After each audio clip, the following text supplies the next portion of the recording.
In modern times in Los Angeles, a group of cops is investigating a mysterious trail that appeared overnight and looks like a large creature made it.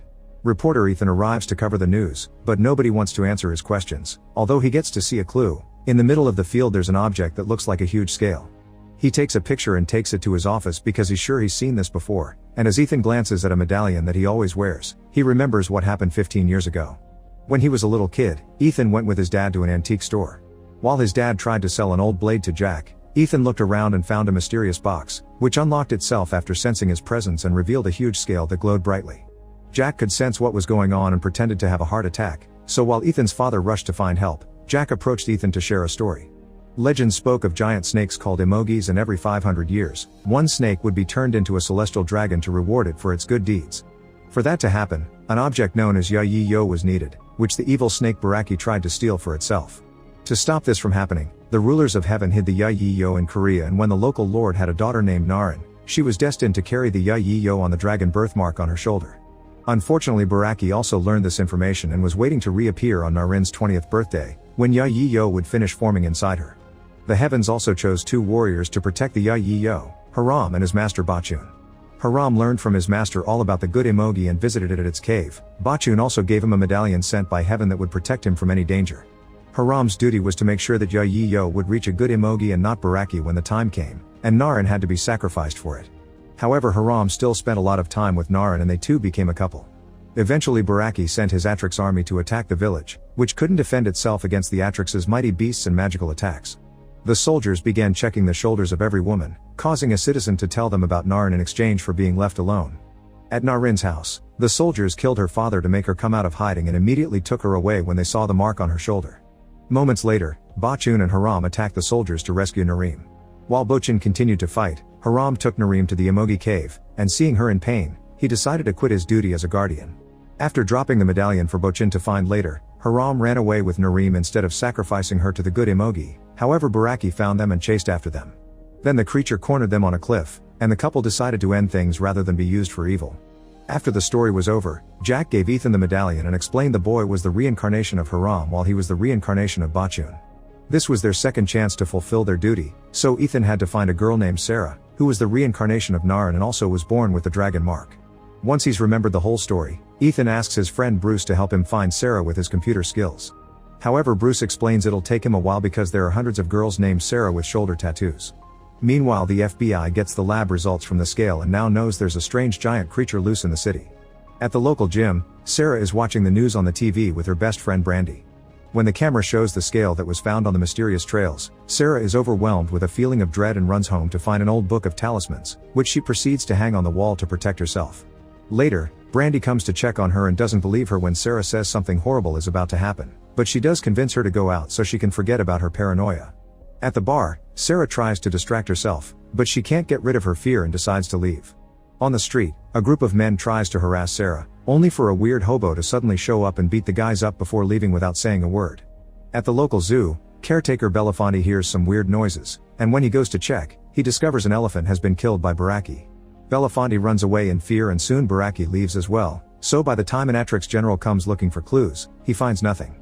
Later at the police station, Sarah is trying to tell the cops what happened to her, but nobody believes a random hobo could beat 3 guys up. A journalist does think her story is interesting though, and he takes a picture of her. The next morning, Ethan goes looking for Jack at the store, but he isn't there.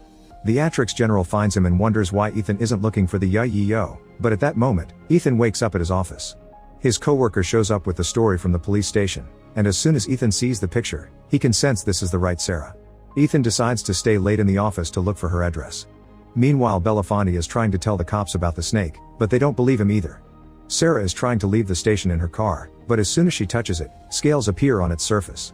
Terrified, she steps back and bumps into a cop, who suddenly reveals a magic sword and tries to kill her.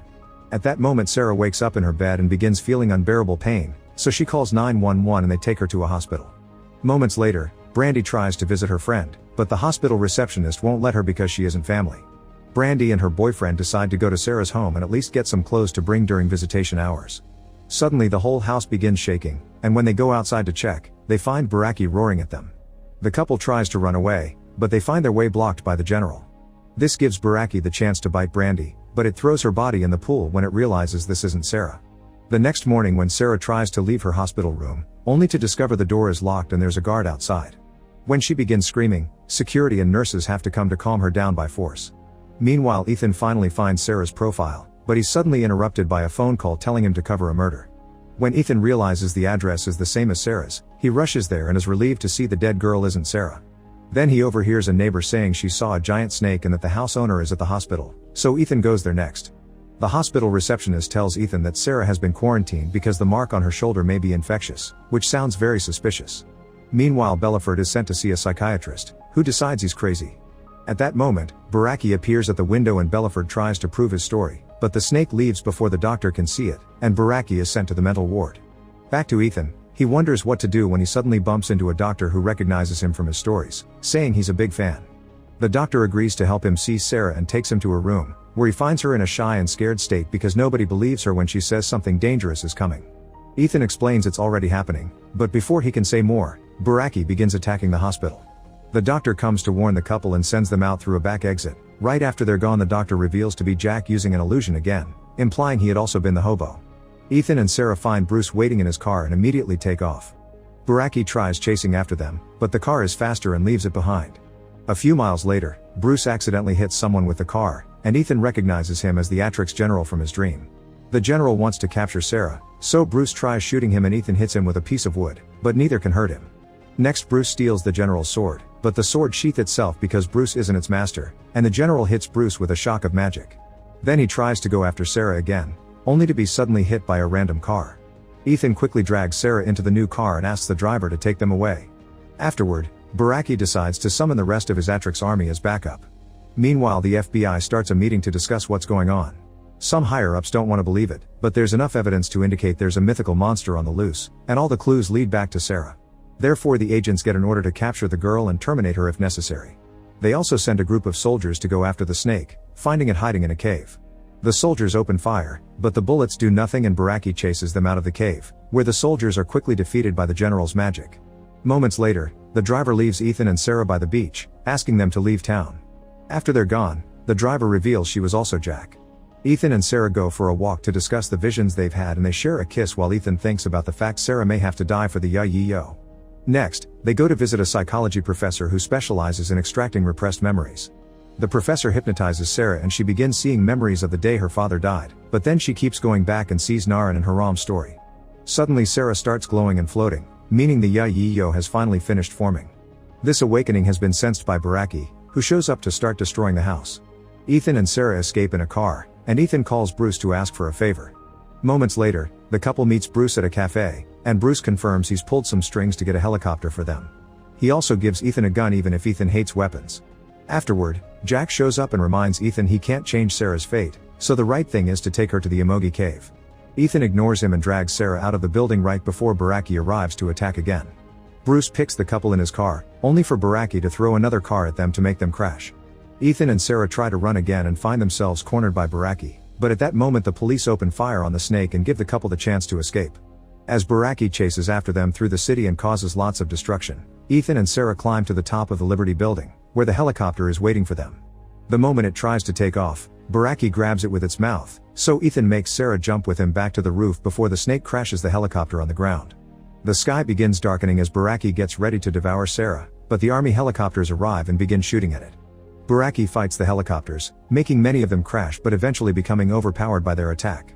At that moment, the general and his beasts arrive as backup, and they destroy everything on their path no matter if it's helicopters, tanks, or buildings. Sarah and Ethan leave the building and are found by two FBI agents, who take them away in their car. When they reach a safe warehouse to hide in, the agents revealed they've researched the legend and they know about Sarah's destiny. One of the agents tries to shoot Sarah, but Ethan jumps between them to save her and the bullet only wounds his arm. When the agent tries again, his partner shoots first because he's realized killing two young innocent people isn't the answer. Then the agent gives them his car keys and asks them to do the right thing. Moments later, when the couple is on the road, the general's beasts show up and begin shooting fireballs at them. One hits the car and makes it flip, causing the crash to knock the couple out. When Ethan wakes up, he finds himself tied to a pole in Baraki's lair. Sarah is dragged to the altar to be sacrificed to the snake, but right before she can be devoured, Ethan's desperation to save her finally activates the pendant. A bright light from heaven hits the pendant and the whole Atrix army, instantly knocking out Baraki and killing everyone else except for the general. The burning pendant breaks the rope and Ethan runs towards the altar to fight the general, only to get easily overpowered. When the general tries to land his final strike, he accidentally hits the pendant and gets killed by the magic. Baraki wakes up and throws Ethan away before going after Sarah. However, at that moment the good emoji finally shows up and begins fighting Baraki. As the monsters engage in a furious battle, Ethan wants to take the chance to escape, but Sarah sees that the good emoji is losing and finally accepts her destiny. She summons the Yi Jiao and sends it to the good emoji, who instantly wakes up and transforms into a legendary dragon. With this new power, the dragon easily defeats Baraki and kills it for good with a fireball. Afterward, the dragon comes to check on Ethan, who is holding Sarah's unconscious body.